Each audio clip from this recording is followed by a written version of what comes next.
Hi guys, welcome to our week 5 online meeting.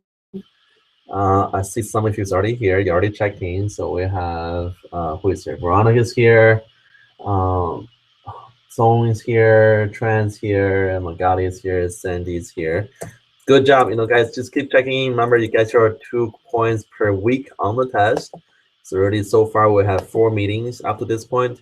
So many of you guys will be getting like 8 points extra on the test. Okay, good job. All right, let me get everybody who is here. Sandy's here. Mukar, okay, all right. Hey, give me 1 second. Let me write down everybody's name so you can get your extra credit.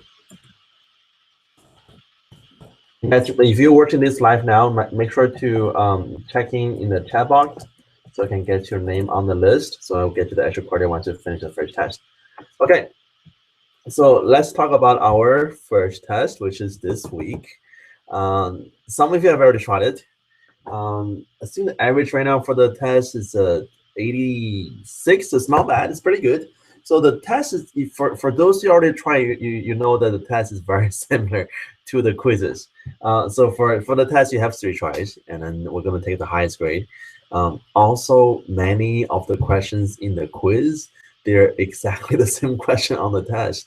So if you did okay on the quiz, you should be fine on the test. So for today, guys, we're going to do the same thing we did before. So if you have any questions during the meeting regarding to any question you did on the quiz, regarding to any homework question, each chapters, put them into the chat box. And I have dual screen open. So sometimes notice me looking this way because I'm looking at my other screen. So once you post the questions on the chat box, I will see it right away and I'll answer them on live. Okay. Now, so first, let's go over the information for the 6 chapters and some area where I see many of you are struggling. Now, chapter 1 is very straightforward. So chapter 1, we talk about the 10 principle of economics. And then when I was looking at the average for chapter 1 quiz, the average like a 95 for the class. So it's very good average. So there shouldn't be anything you guys need to worry about chapter 1. Chapter 1, that if you know the top 10 principle, you'll be fine on the test. Now, chapter 2 and chapter 3, that's where some of the problem comes in. So 2 and 3, we talk about the PPF, the production possibility frontier. Let me show you guys one more time. So there are some points on there that I want to go over this with you guys one more time, okay? Oh, hi, Rose. All right, Rose is here too. Let me see. Where's my...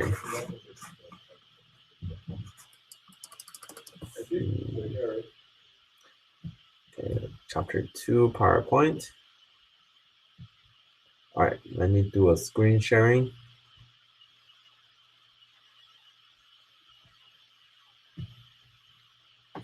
All right, so for chapter 2, make sure you know how this model works. So this is a very important graph over here, or important model. So make sure for this model knows the 2 parties and 2 market, and then also make sure you know how the resource and money flow within the market. So make sure you know which one's the demand side, which one's the supply side. So it depends on the marketplace. So for the market for good and service, so on the top one over here for market for good and service, household on the demand side, company on the supply side, and then reversed for the market for factory productions. You have household on the supply side, and then firms on demand side. Okay, so make sure you know that. Let me see. Oh, this is the important issue over here. So remember we did in before. If you see this graph over here, the PPF, for any point that's outside, so if you see points in this area, that will be called impossible. Because for points over here, we don't have enough resource to obtain those goods, so we call them impossible. And if you see any points inside the curve, like in this area, we call them inefficient, because inside the curve, we're not using all the resource we have. And then any points on the line, they're called efficient. So impossible, inefficient, and efficient. Okay, so we'll talk about that. All right, you also need to know how to find the comparative advantage. And to do the comparative advantage, we need to find out the 4 prices. So let me show this to you guys one more time, how to do the 4 prices. Here's my note. And then guys, again, remember, if you have any questions, post them in the chat box and I'll answer them when I see it, okay? Let me open new page.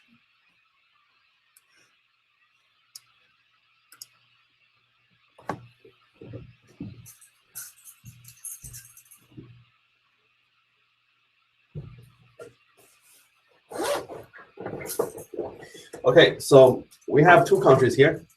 And then between 2 countries, 2 good each, we're gonna have 4 prices. So with the price of wine in France, price of clothes in France, price of wine in England, and price of clothes in England. So let's start with price of wine in France. And then price of clothes in France. So we can do France first. And remember, when looking for the 4 prices, whatever good you're looking for, the maximum price goes on the bottom of the fraction. Okay, so for this question over here, the maximum quantity for wine in France will be 600 bottle wines. So 600 goes on the bottom. And then the other good, the maximum goes on top. So there'll be 300 clause. And once you simplify, 300 over 600, that's 1 over 2. Now be careful with the unit behind it, because the opportunity cost of each good is always in terms of the other good. So it'll be half clause. And over here, same thing, that just reverse over. So 300 clause on the bottom, 600 wine on top. So this would be 2 bottle wine. That means in France, to produce 1 unit of clothes, it will cost you 2 bottle wine.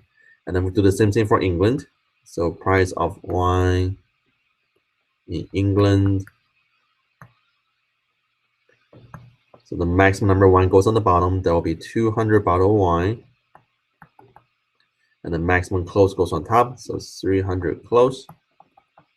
This will be 3 over 2 close. And then the price of close in England, this would be 300 close, 200 wine, and this is 2 over 3 wine. Okay, so this is the 4 prices we're going to do. Hi, Muhammad. All right, see you. So this is the 4 prices we have. Now, chapter 2, this is all you're going to do for chapter 2. But for chapter 3, we also went over to, what is the comparative advantage, what is the absolute advantage. Remember, for comparative advantage is whoever have a lower opportunity cost, that's the comparative advantage. Hi, Yarit.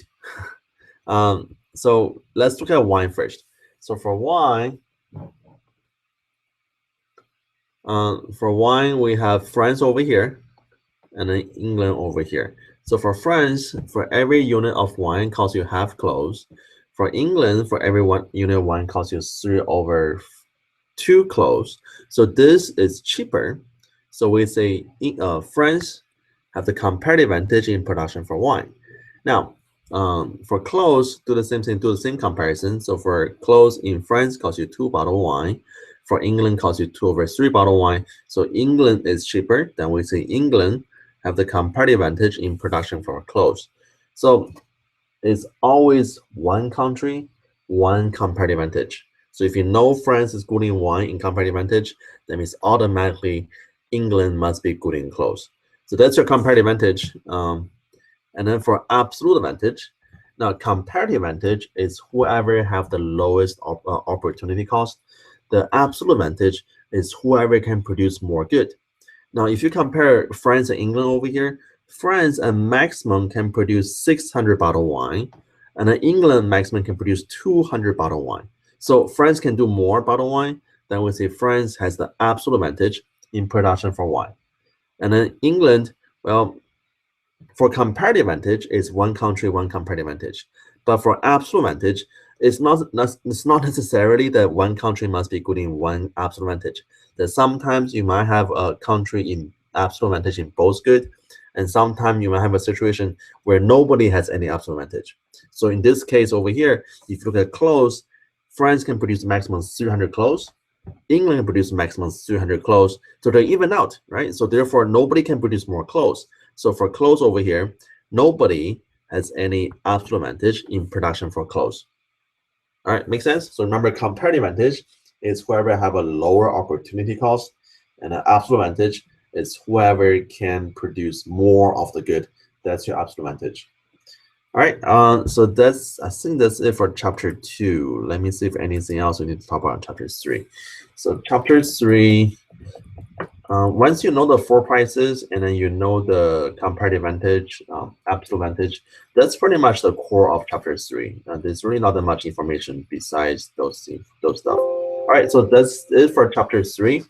Now, chapter 4 is the supply demand. And chapter 4 is very recent. I think we did it, what, a couple weeks ago. So chapter 4, this part over here is a little tricky. Let me show you.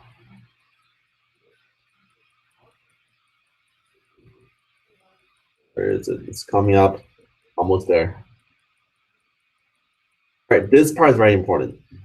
So for chapter 4, we talk about supply demand, and then remember, for demand is always going down, supply is always going up. But you also need to know how does the changing demand and then changing supply looks like on the graph. And then if you guys remember that anytime you have an increase in demand, you're always shifting to the right, and if it's decreasing, you're always shifting to the left. I don't know if I show you guys this before, but let me stop screen sharing for a second. Okay. All right. So if I showed this before, then let's do a review. If I didn't show you, that this will be new for you. Okay. So take your hands out. Now remember, if it's increasing, we're shifting to the right. So thumb out, pinky out. Okay. So that's to the right. If it's decreasing, we're shifting to the left. Okay. So this was left. This is right. So increasing, decreasing. Okay, increasing, decreasing, increasing, decreasing, increasing, decreasing. So remember that. Okay, so this is the increasing to the right, and this is decreasing to the left. Okay, all right, let's go back to screen sharing.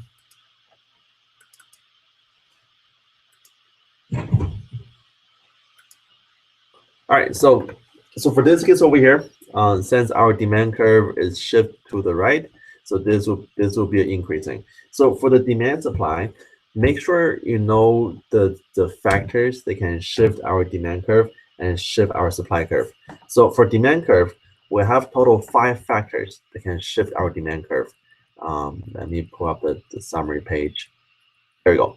So number of buyers, income, price of related good, taste, expectation. So when this 5 factor change, we're going to shift our demand curve. If it's increasing, we're shifting to the right. If it's decreasing, we're shifting to the left. Now, if only the price change, so only the price of the good change, we don't shift curve anymore. We move along the same demand curve. So if on the demand curve, then let's say you go from, let's call this one point A, and this is point B. So if you go from A to B, then this is called change in quantity demanded, and this only happens when the price of the good change. Okay, all right, so that's this part. Let's go to the next one. Next one, supply. So for demand, you have 5 factors can cause a shift in demand curve. For supply, there are 4 factors that can cause a shift in supply curve. And then let me pull the summary page. And at the same time, if it's increasing, so if when you go to the right, that's an increasing. When you go to the left, that's a decreasing. Okay.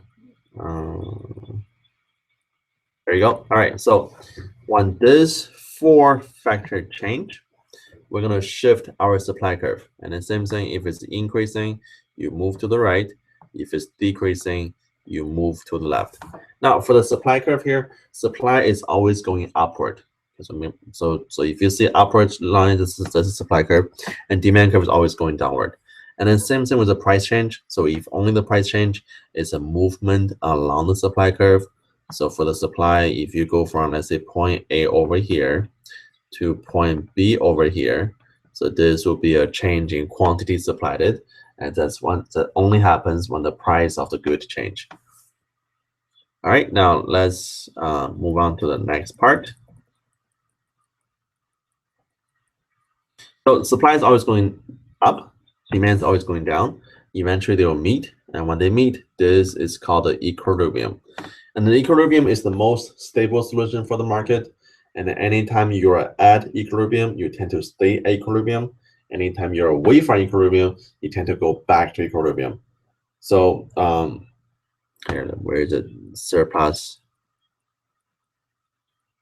All right, so when you have a surplus for this market over here, with a surplus, our quantity demanded, so how much our consumer want to buy, is only 9 units, and then quantity supplied is at 25 units. So when the price is $5, this point is 9 units, this point is 25 units.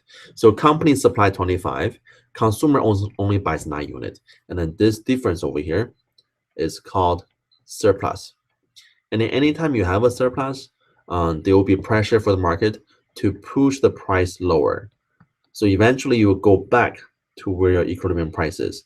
So if you're at $5, there'll be pressure in the marketplace to push the price lower from $5 to $3. That's because you have a surplus. Okay, and then same thing for, or vice versa for shortage.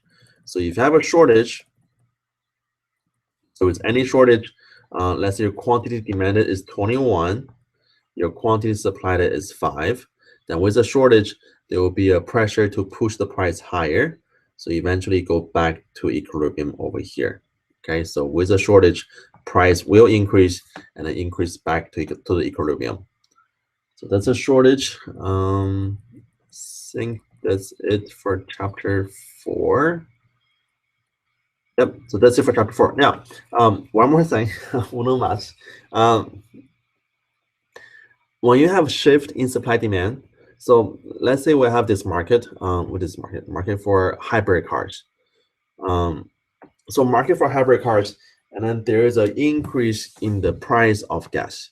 Now you might see some question like this on the test, where I give you a marketplace, so let's say market for hybrid cars, and then give you a change in the market and ask you how this change, affect our supply demand.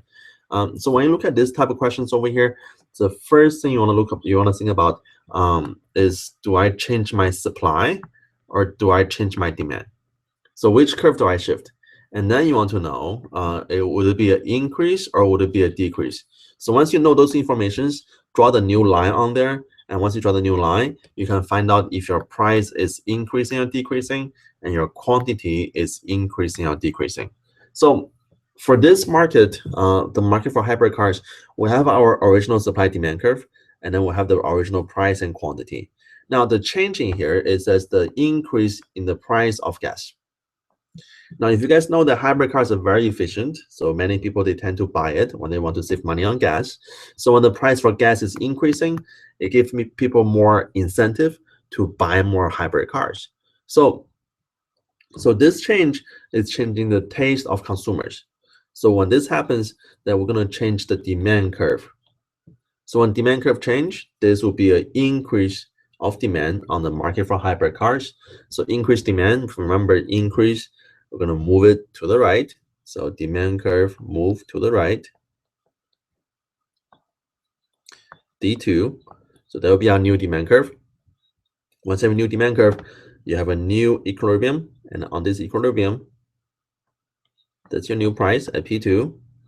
And that's your new quantity at Q2. So price will increase, quantity will increase. Okay, so that's how you do it. All right. Let's keep going. Okay, so note this slide over here, the difference between your changing supply and then changing quantity supplied, and also changing demand and then changing quantity demanded.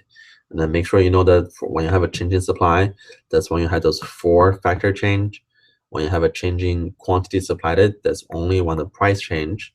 And changing demand is when those 5-factor change. And then changing quantity demanded is when only the price change. Okay, so make sure you know the difference between this information over here. I think that's it for chapter 4. All right, so that's it for chapter 4. Does anybody have any questions at this point? Let me wait for a couple of seconds. There's a delay between what I'm doing and then what is on YouTube. So does anybody have any questions?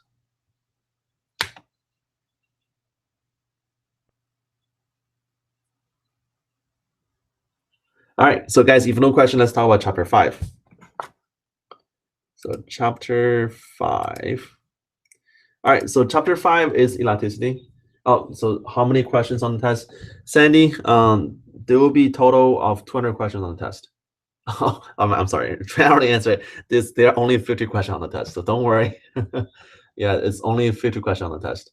Hi, Masha. All right.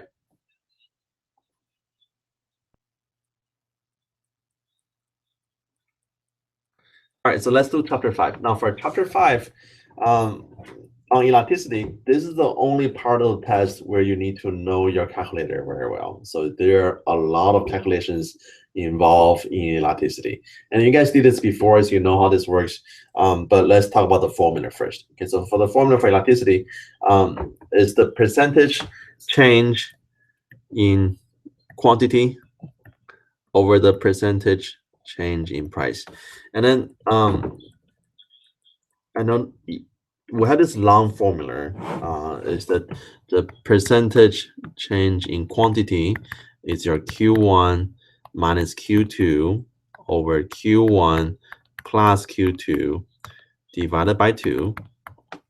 And then the percentage change in price, this will be P1 minus P2 over P1 plus P2, and then divided by 2. And then elasticity for demand, it be your percentage change in quantity over the percentage change in price. So make sure you know this formula over here. And then also remember that for this formula, whenever you finish, only for elasticity for demand, you take the absolute value when you finish. So the answer is always positive. Okay. All right. So to make sure you know how to do the formulas over here. And then also when you do the formula, when you're putting the numbers, do it step by step. Do not put every single number, do not put the entire equation into a calculator, because if you do that, you might miss a parenthesis here and there, and then your answer will be wrong. So what you want to do it step by step, and then put a final answer into the calculator. Okay, so suppose for this question over here, the elasticity for demand is going to be, let's do 12 minus 8 over 12 plus 8 divided by 2. Now, if you try to put this into calculator, you might get it wrong, because there's so many parentheses involved. If you miss 1 or 2 parentheses, your answer will be different. So what you want to do step by step. So first do 12 minus 8, that'll be 4. And then 12 plus 8, that'll be 20 divided by 2. And then, 4, and then divided by 20 divided by 2, that's 10. And then that's pretty much our final answer. And if you put in a calculator, it give you 0.4. Okay, so do step by step.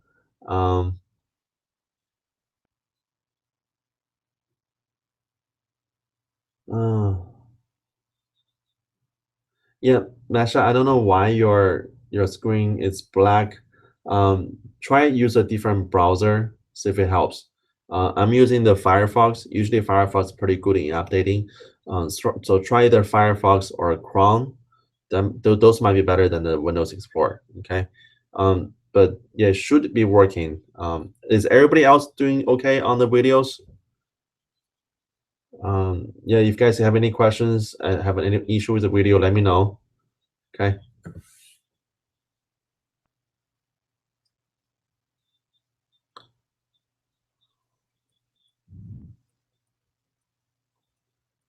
All right. Let's continue. All right. Thank you guys for letting me know.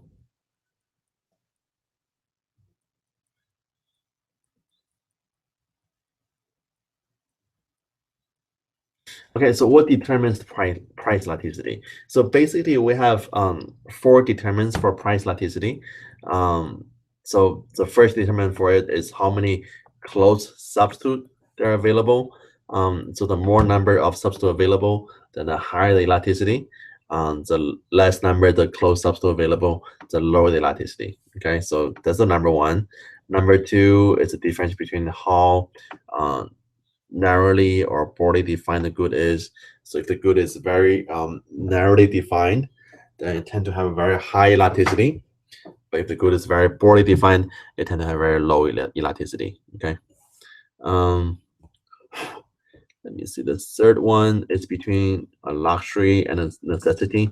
So luxury will have a higher elasticity. Necessity have a lower elasticity.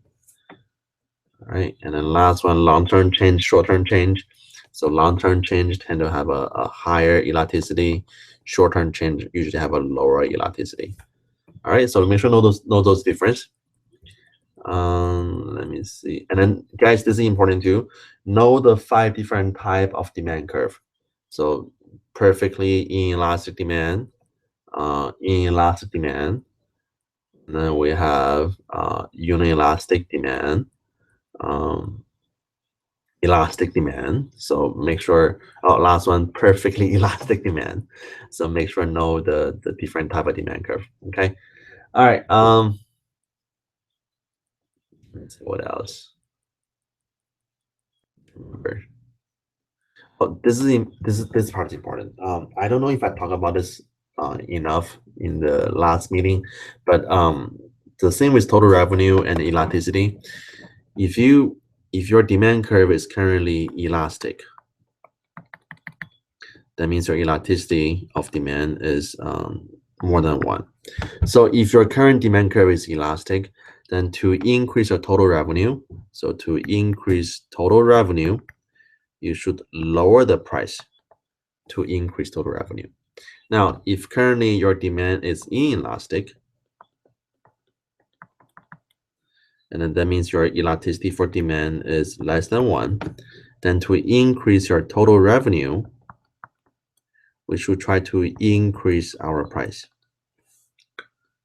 And then last one, if your demand is currently unit elastic, that means elasticity for demand is equal to 1, then that means your total revenue is already maximized. Okay, so know this information. This will come handy on the test. So elastic demand, lower price, increase total revenue. Inelastic demand, increase price, increase total revenue. And then unelastic, that means your total revenue is already maximized. All right, let's keep going.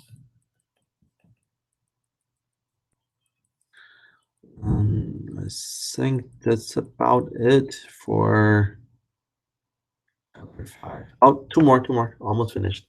Yeah, the whole thing on the supply elasticity, don't worry about it. I don't think they're on the quiz or on the test. But the last two, you need to know this. So the last two over here, the income elasticity for demand. So it's the percentage change in quantity demanded over the percentage change in income. And then for this change over here, if it's a positive, then you have a normal good. If it's a negative, then you have an inferior good. Okay, so make sure now this one, the signage matters. So before, when you're doing the elasticity for demand, we take absolute value, then everything become positive. But for income elasticity, we care about the signage. So when it's positive, they're normal good. When it's negative, they're inferior good. All right, and then cross price elasticity. This one, very similar. We care about the signage. So if it's positive, there's substitute. If it's a negative, there are complements.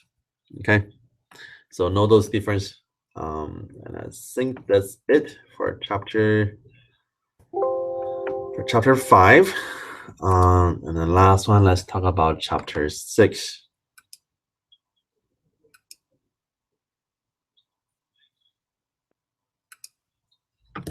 So chapter 6, we'll talk about the price ceiling and price floor. And I think this is very straightforward information. So for price ceiling, it's the legal maximum price. Price floor is the legal minimum price. And then for price ceiling here, if the ceiling is above equilibrium, this is called not binding. So which means it have no effect. Okay. So anytime if your price ceiling is above your equilibrium price, then we call this non-binding. Which means has no effect on the marketplace. Now, vice versa, If your price ceiling is below your equilibrium, then this is called a binding constraint. And also means this is a very effective price ceiling. Okay. And then also remember that when you have an effective price ceiling, we're creating a shortage in the economy. All right, and then let me see what else.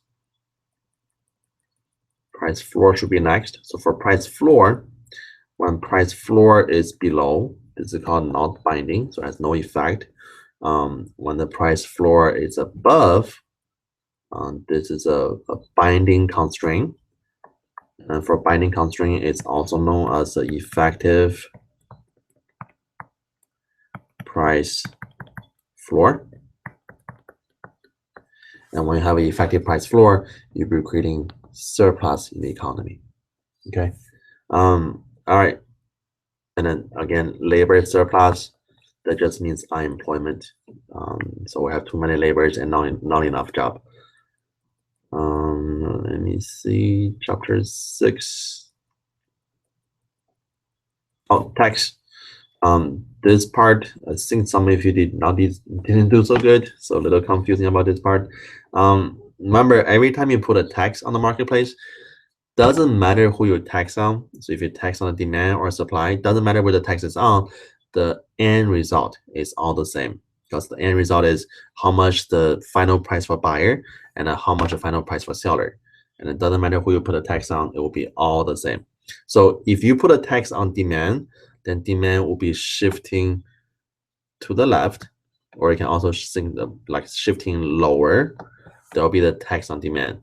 And if it's tax on supply, then supply will go to the left, or supply goes higher. So either one, same direction. Okay, so same direction. That's how you do the tax on demand, tax on supply. So for this market, we put a tax on demand. The demand goes down, or goes down by exactly how much tax is. So that'll be exactly $1.50. So demand shifting down by $1.50, go to $8.50 now. At $8.50. Now you're gonna have a new demand curve and an old supply curve. This is our new equilibrium. On this new equilibrium, you have the new quantity for the market. And then if you go to the left, this point on the old supply curve, that's the price for sellers. And then go up to your new old demand curve. This is the price for buyers. So buyer pays, I believe it's $11. So buyer pays 11, seller receives $9.50, and then the difference, that's your $1.50 tax. Oh, if you're looking for the tax revenue, so tax revenue,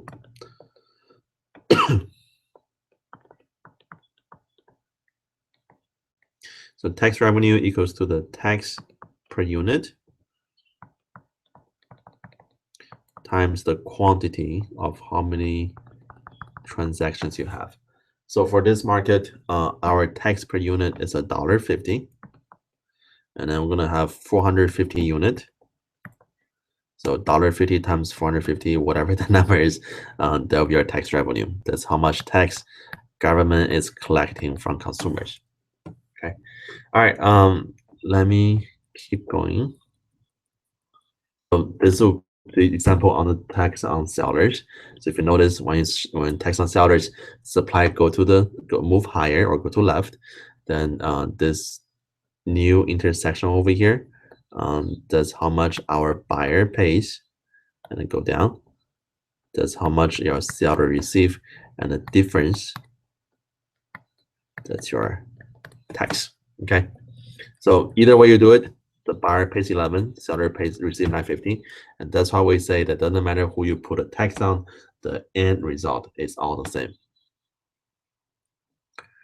All right, let me see what else you need to know about this chapter.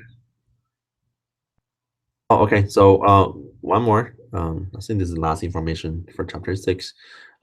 Between seller and buyer, elasticity will determine who pays who pays a higher tax or who pays a lower tax. The more elastic you are, the more elastic you pay a lower tax. The less elastic you are, you pay a higher tax. So between supply and demand, whoever is more elastic will pay a more tax. Whoever is more elastic pay a lower tax. Whoever is less elastic will pay a higher tax. I think that's it for chapter 6. Yep, that's it. All right.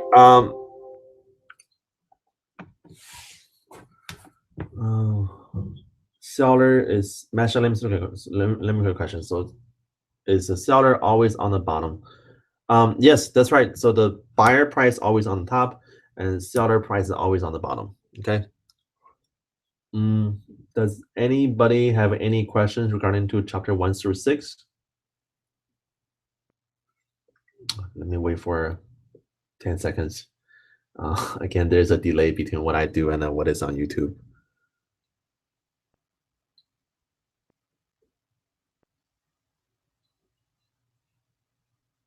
No questions, anybody? No problem, Masha. No questions, guys? Sandy, any questions? Magali, Tran? Anybody, any questions? All right, guys. Okay, if no questions, we're gonna finish early today. So so good luck on your test. And remember, for the test, you have 3 tries. So try to get the highest grade. And then again, I have my phone with me. So anytime you have a question, send an email to me. And then when I see the email, I will apply as soon as possible. Is the exam timed? Masha, that's a good question. Guys, give me 1 second. Let me check to make sure if the exam is timed. I don't remember I put a time on it, but let me just check to make sure, okay?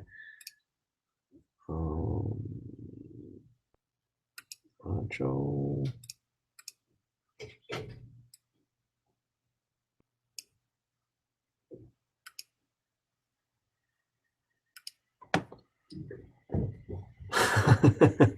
Yeah, I hope not to. Let me see. I don't remember I put a timer on the exam, but let me double check to make sure.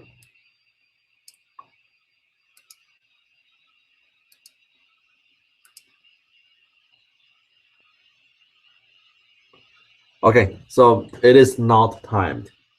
So you can take as much time as you need. And again, you're allowed to have 3 tries.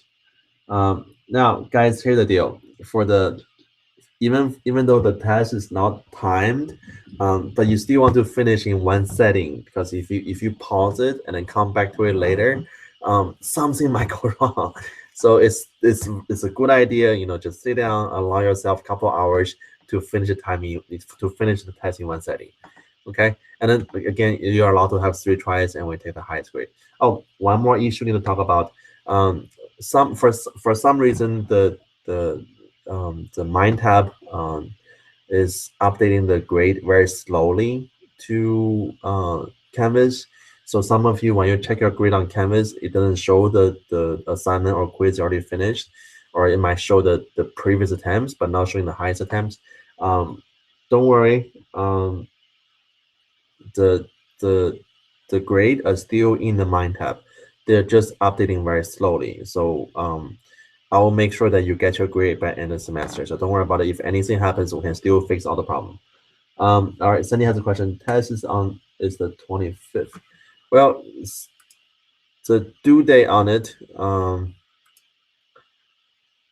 What's due date?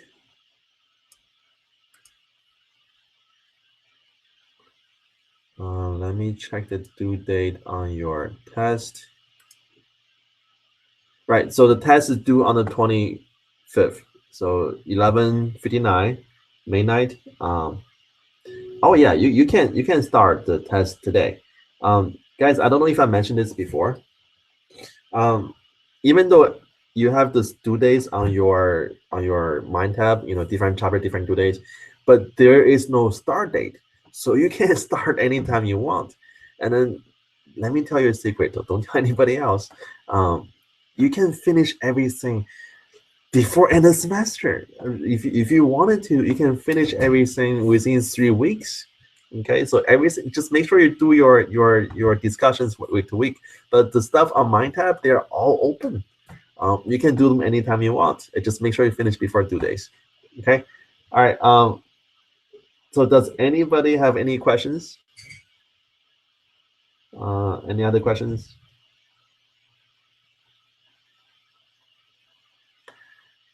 Okay.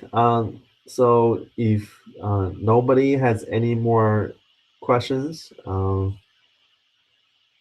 let's call it day today. So let's stop here. And then if you guys have any more questions, send me an email, and I'm more than happy to answer questions. All right, guys. So good luck on your test, and I hope everybody will do good. Get your 100, get your 95, or get your 90s. And then I will see you guys same time next week here. And then oh, one more thing. There's always one more thing. For the extra credit. So what I'm gonna do once you guys finish your test. So once you finish everything on exam 1 after the 25th, I will go into Canvas and then manually put the extra credit in there. So once you finish your test, you wouldn't see the extra credit immediately, but after the 25th, the extra credit will be going there slowly. Okay, but it's coming. It's coming. Okay. All right, guys. So let's stop here today, and then good luck, and I will see you guys next week. See you later.